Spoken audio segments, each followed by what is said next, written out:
Hi, guys. Hello. Welcome back to Spooky Sleuths. We are bringing you a serial killer episode today. A female serial killer, which is rare. At least we don't hear about them often. Yes, that's true. And this one you hear about even less than the main serial killer, female serial killer I think of at least. Today we are going to talk about Belle Gunness. Take it away, Nicole.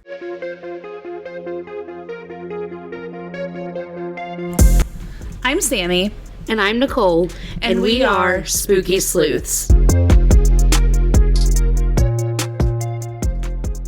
Belle Gunness is originally from Norway and immigrated to the U.S. in 1881. She was born in Norway on November 11th, 1859. Her original name, I'm going to butcher Let's this. hear your Norwegian. Was Brynhild Poldstatter Sturseth. That was good. Yeah, just call me Norwegian. I'm like Elsa. But changed her name to Bella Peterson when she immigrated, as was a common thing to do back then to make it easier. Her father was a stonemason, and they lived on their small family farm. Before leaving Norway, Bella attended a country dance. Oh, they have country music over there? I feel like that's a different thing in the 1800s. I mean, probably. It was probably just like banjo picking. Probably. When I think of Norway, I don't think of banjos, though. I don't know. I just think of Elsa, and I think that's because that's where she stands at Disney World, is in the Norway part of Epcot. Yeah. Yeah. Before leaving Norway, Belle attended that country dance. She was pregnant at the time and was attacked by a man, kicking her in the abdomen and causing her to miscarry. Oh, that's sad. Miscarrying is traumatizing in and of itself. That occurring because of a traumatic event, I couldn't imagine. Yeah. This man was very wealthy and never faced prosecution. Shocker. Are we surprised? Some things don't change.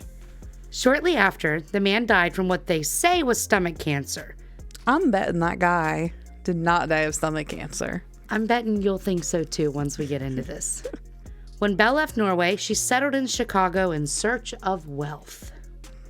When Belle got to Chicago, she began working as a servant, which again just doesn't fit her exterior at all.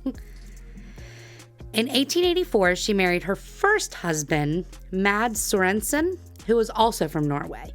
Belle and Mads had a home together in Chicago, but it burned down. They decided to use the money from their fire insurance to purchase a confectionery store. Like a candy store? Yes. Okay. The store was not very successful and also mysteriously caught on fire. Wow, they have some really bad luck. Yeah, I'm sure it was just luck. The couple used this insurance money to buy a new home in Austin, Illinois. Oh, okay. So they stayed in Illinois. When they settled in Austin, the couple became foster parents. They were unable to have children of their own, possibly due to an issue regarding Belle's miscarriage or an issue with Mads. It's really unknown. Mm-hmm. But they wanted to open their home to 5 children. Well, so that's 9 nice. to 5. Unfortunately, 2 of the children died while being fostered with Belle.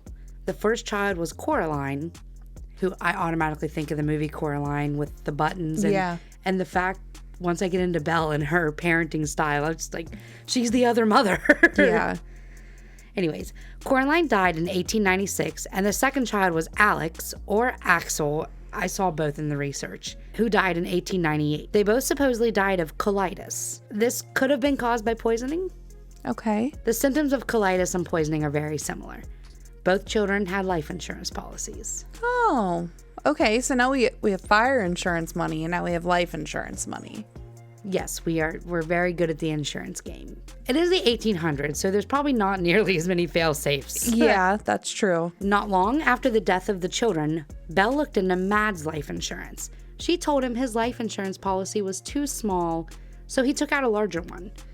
Coincidentally, Mads died on the one day the 2 policies overlapped. I'm sure that was a great coincidence. Mads' family demanded an investigation into his death, but no charges were filed. The family doctor had been treating him for an enlarged heart, so the cause of death was named heart failure. That's really unfortunate.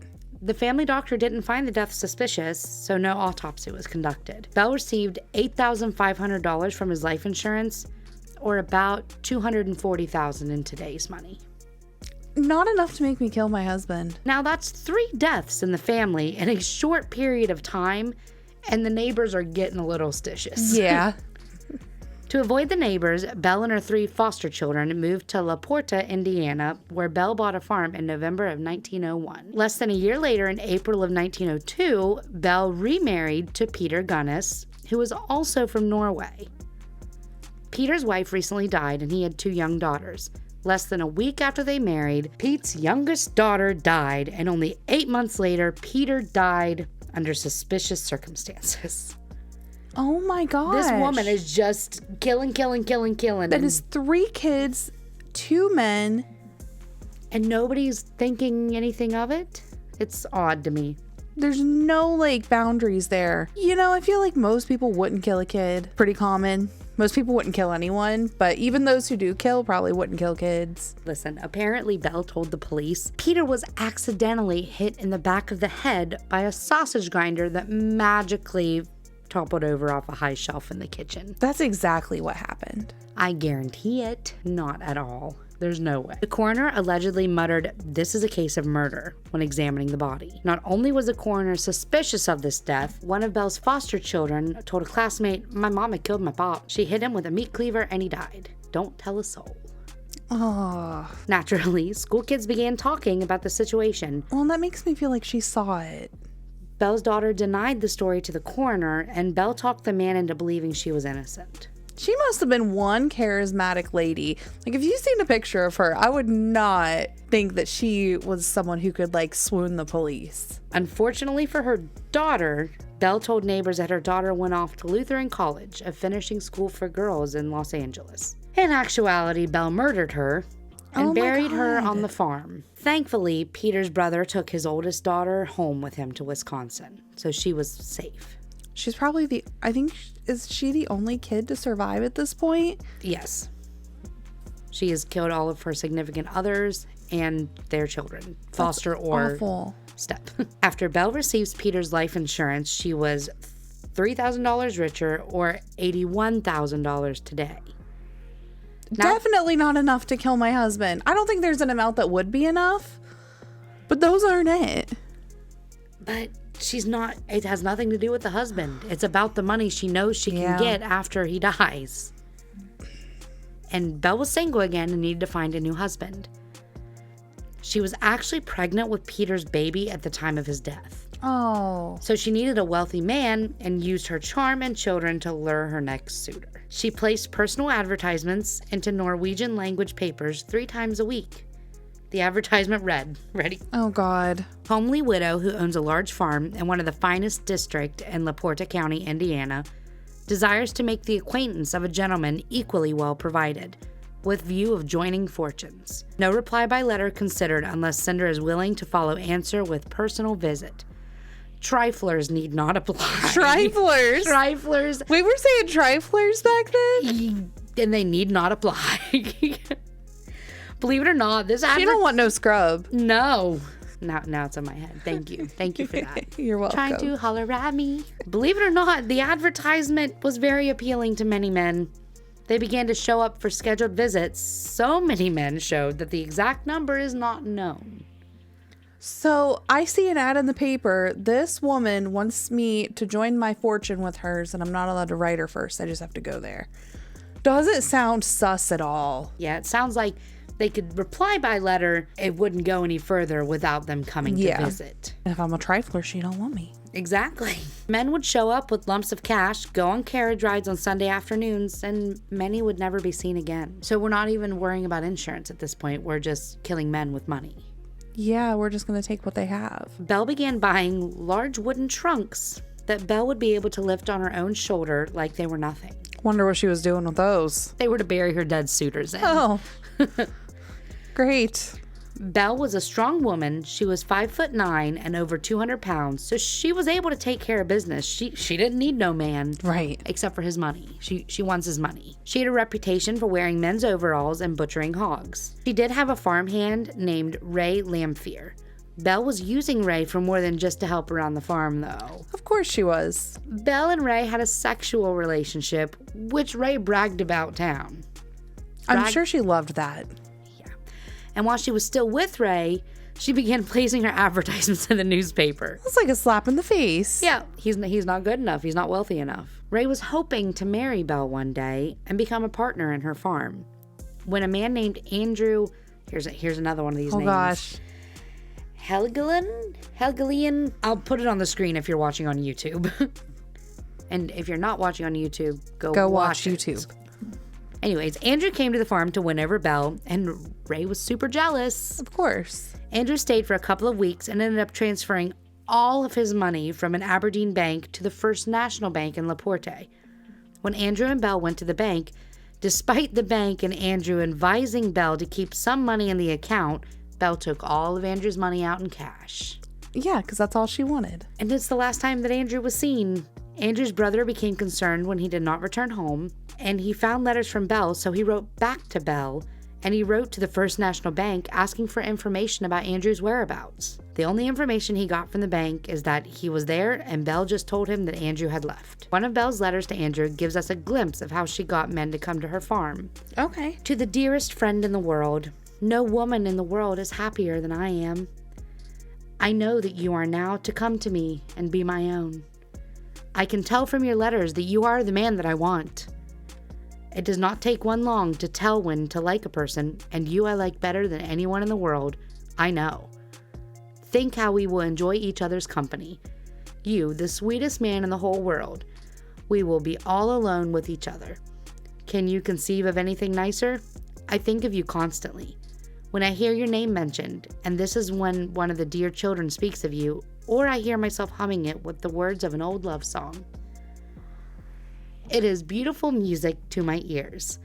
My heart beats in wild rapture for you. My Andrew, I love you. Come prepared to stay forever. I guess he did stay forever one way or another. I love your reading a love poem voice. And two, I wanted to hurl the whole time. Yeah, it's so bad. It's so bad. I mean, in the 1800s, like, this probably, like, really slapped. He was all right, let me put my pants on. I'm out the door. That's like knowing a her boy intent, that you like telling you sup. Yeah. I'm going to tell Dave to walk up to you and go, sup. He does. Oh, he already gosh. does that. Bye. Anyways, one man that Belle lured was named John Moe. Not John Doe. John Moe. John Moe. He was from Elbow Lake, Minnesota, and brought over $1,000 with him so he could pay Belle's mortgage. Well, guess what? He ain't in Minnesota no mo. Oh my gosh. You're so bad. Anyways, he met Belle's neighbors, and Belle introduced him as her cousin. Red flag. Within a week of arriving at Belle's farm, he disappeared. We all just disappear around here. I wonder how many trunks she has lined up at this point. That is insane that all these men are going missing and no one's questioning anything. Ready for the next man? Yeah. His name is George Anderson. He came from Tarkio, Missouri, and again was prepared to pay off her mortgage. How many mortgages she got? I don't know. I mean, every house she has burns down, so it's hard to tell. She's crazy, okay? But he was only prepared to pay off her mortgage if they got married. He had stipulations. That's a wrench in her plans. In the middle of his first night on the farm, George woke to Belle standing over him and staring into his eyes with a candle in her hand. Oh, that's scary. Like, just standing over bed. Like, I can That's just imagine. scary. Yeah. That's crazy. George was startled, naturally, and yelled when he woke because he stated Belle had a sinister and murderous look on her face. Belle left the room after George's yell, and he left immediately. He was out. Hey, we got a survivor. He didn't even get his belongings before hopping on the first train. I wouldn't have either. No. I would have said, I don't have pants on. Oh, well. He got on the first train back to Missouri. He's the only man to visit Belle and leave alive. That's crazy. One out of who knows how many. Right, because these are just things that we found in newspaper clippings and other articles. Yeah. You know that if she's this good and it's this easy for her, this isn't the only number. No. Now we're starting to make the neighbors, the community question a little. They're getting sus. Because so many men were going missing, Belle was being questioned by everyone. The families wanted to know where their loved ones were, and the neighbors were getting suspicious. They were getting suspicious 14 men ago. Yeah. Like, how did you not do something at this point? Like, I'm all for minding your own business, but... So mind your damn mother business, bitch! Not when it comes to stuff like that. Not when it comes to someone else's life. Yeah, I will intervene anytime I can. And Belle couldn't sweet talk her way out of it anymore. Good. She was still getting questioned by Andrew, brother, who was hoping to learn something new about his disappearance. Like, maybe she'd heard from him since then. Yeah. And Belle fired Ray Lamphere in February of 1908 and hired Joe Maxson as her new farmhand. Okay. Belle went so far as to declaring Ray as not in his right mind and a menace to the public. Because he was in love with her? Yeah. Okay. Well, devil's advocate. If you're in love with her and she's killing men, you might be a little crazy. Maybe a little bit. But not the like criminally insane. It's one of those you feel for Ray, but really he got out by the skin of his teeth. Yeah. At this point. But because she did this, the authorities held a hearing where Ray was found to be sane and released. Good. After the sanity hearing, Belle told the sheriff that Ray came to her farm and argued with her, stating that he was a threat to her family. Honestly, I'm not sure if she has any other children hanging about at this point. I think she still has 2 of her foster kids left. 2 or 3. Yes, I can't remember the exact Or amount. 2 foster kids and her one with her one husband. Something like 2 or 3 kids are there, I think. Yeah, not just her. Yeah. She had Ray arrested for trespassing. Ray still returned, though, being madly in love with her. Like, at what point do you just let it go? You gotta give it up, dude. Belle continued to drive him away. Ray did confide to a neighbor, Helgeland won't bother me anymore. We fixed him for keeps. Oh, so he kind of assisted.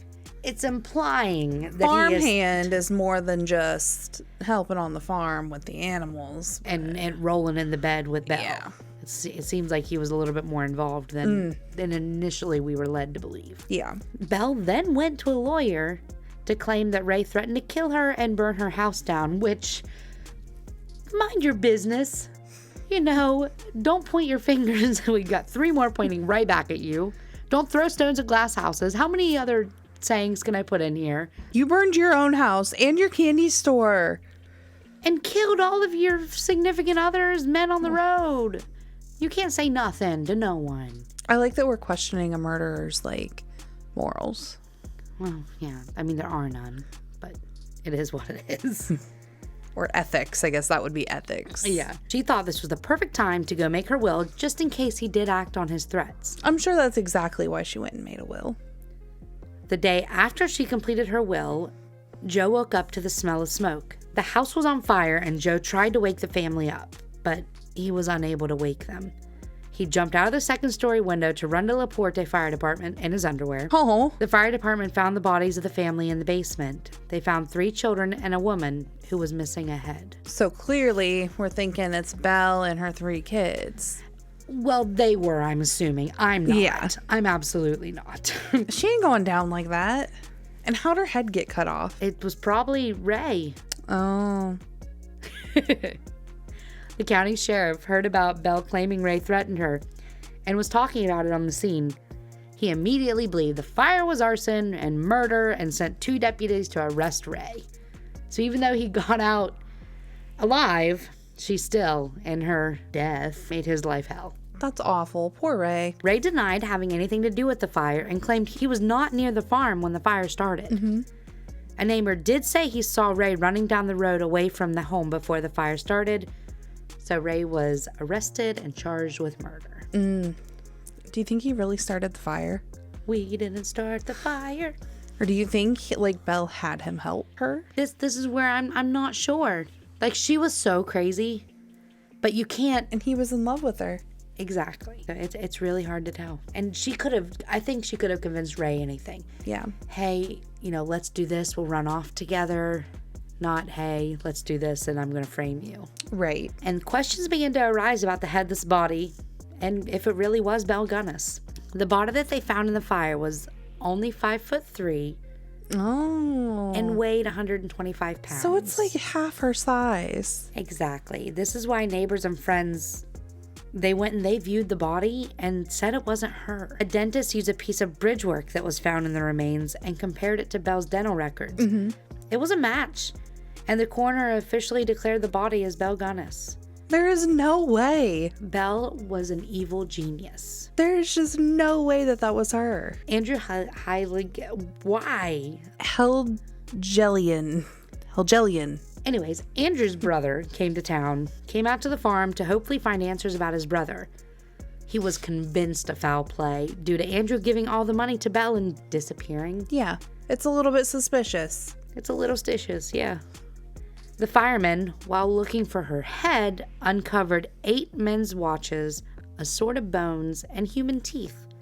All of this just convinced Andrew's brother even more that something terrible happened to Andrew. He and Joe began digging on the farm.